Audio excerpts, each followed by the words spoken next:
Deuteronomio Kapitulo 12. Batas ng Gitnang Santuaryo. Ito ang mga palatuntunan at mga kahatulan na inyong isasagawa sa lupain na ibinibigay sa iyo ng Panginoon, ng Diyos ng iyong mga magulang upang ariin, sa lahat ng mga araw na inyong ikabubuhay sa ibabaw ng lupa.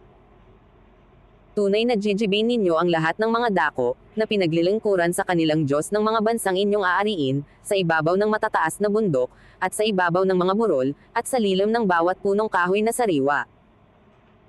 At iyong iwawasak ang kanilang mga dambana, at inyong pagpuputol-putulin ang kanilang mga halijing pinakaalaala, at susunugin ang kanilang mga asera sa apoy, at inyong ibubuwal ang mga larawang inanyuan na kanilang mga Diyos, at inyong papawiin ang kanilang pangalan sa dakong yaon. Huwag kayong gagawa ng ganito sa Panginoon ninyong Diyos, kundi sa dakong pipiliin ng Panginoon ninyong Diyos sa lahat ng inyong mga lipi na paglalagyan ng kanyang pangalan, sa makatuwid bagay sa kanyang tahanan ay inyong hahanapin, at doon kayo paroroon.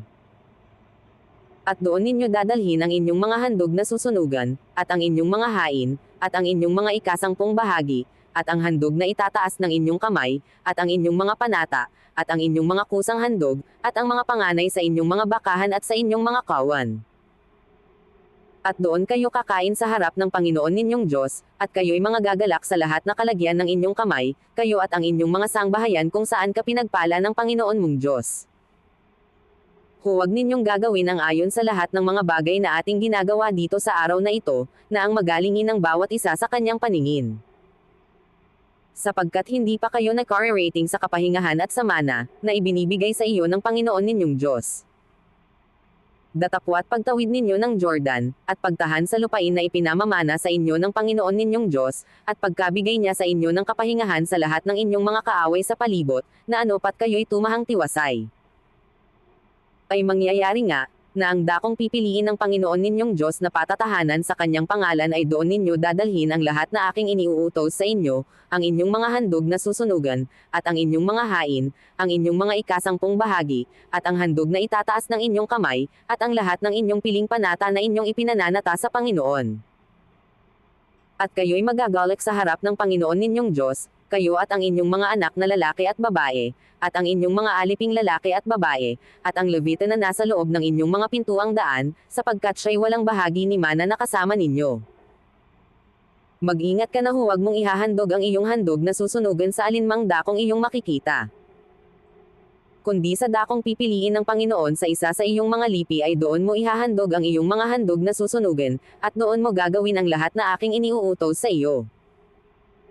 Gayon may makapapatay ka at makakakain ka ng karne sa loob ng lahat ng iyong mga pintuang daan, ayon sa buong nasa ng iyong kaluluwa, ayon sa pagpapala ng Panginoon mong Diyos na kanyang ibinigay sa iyo, ang marumi at ang malinis ay makakakain niyaon, gaya ng maliit na USA, at gaya ng malaking USA.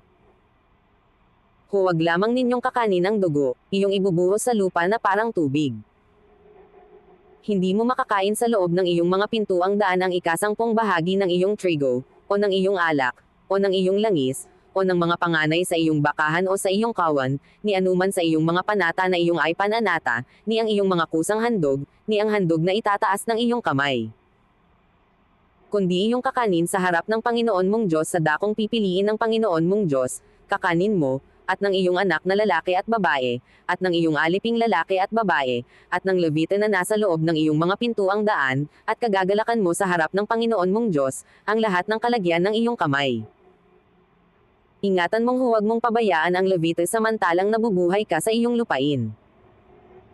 Pagkapalalakihin ng Panginoon mong Diyos ang iyong hangganan, gaya ng kanyang ipinangako sa iyo, at iyong sasabihin, ako'y kakain ng karne, sapagkat nasa mong kumain ng karne, ay makakakain ka ng karne, ayon sa buong nasa mo.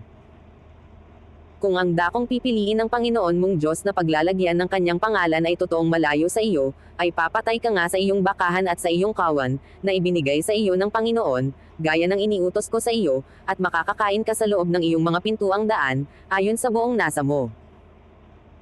Kung paano ang pagkain sa maliit at malaking USA, ay gayon kakanin, ang marumi at ang malinis ay kapuwang makakakain niyaon. Lamang ay pagtibayin mong hindi mo kakanin ang dugo, sapagkat ang dugo ay siyang buhay, at huwag mong kakanin ang buhay na kasama ng laman. Huwag mong kakanin yaon, iyong ibubuhos sa ibabaw ng lupa na parang tubig. Huwag mong kakanin yaon, upang ikabuti mo, at ng iyong mga anak pagkamatay mo, kung iyong gagawin ang matuwid sa paningin ng Panginoon. Ang iyo lamang mga itinalagang bagay na tinatangkilik mo, at ang iyong mga panata, ang iyong dadalhin, at yayaon ka sa dakong pipiliin ng Panginoon. At iyong ihahandog ang iyong mga handog na susunugan, ang laman at ang dugo, sa ibabaw ng dambana ng Panginoon mong Diyos, at ang dugo ng iyong mga hain ay ibubuhos sa ibabaw ng dambana ng Panginoon mong Diyos, at iyong kakanin ang karne. Iyong sundin at dinggin ang lahat ng mga salitang ito na iniuutos ko sa iyo, upang magpakailanman ay ikabuti mo, at ng iyong mga anak pagkamatay mo, pagka iyong ginawa ang mabuti at matuwid sa paningin ng Panginoon mong Diyos. Batas ng pagsamba sa mga idolo. Pagka naihiwalay ng Panginoon mong Diyos sa harap mo, ang mga bansa na iyong pinapasok upang ariin, at iyong halinhan sila, at nakatahan ka sa kanilang lupain. Ay mag-ingat ka na huwag masilong sumunod sa kanila, pagkatapos na sila'y malipol sa harap mo, at huwag kang magusisa ng tungkol sa kanilang mga Diyos, na magsabi, paanong naglilingkod ang mga bansang ito sa kanilang mga Diyos. Na gayon din ang gagawin ko. Huwag mong gagawin gayon sa Panginoon mong Diyos, sapagkat bawat karumaldumal sa Panginoon, na kanyang kinapopootan, ay kanilang ginagawa sa kanilang mga Diyos, sapagkat pati ng kanilang mga anak na lalaki at babae ay kanilang sinusunog sa apoy sa kanilang mga Diyos. Kung anong bagay ang iniuutos ko sa iyo, ay siya mong isasagawa, huwag mong dadagdagan, ni babawasan.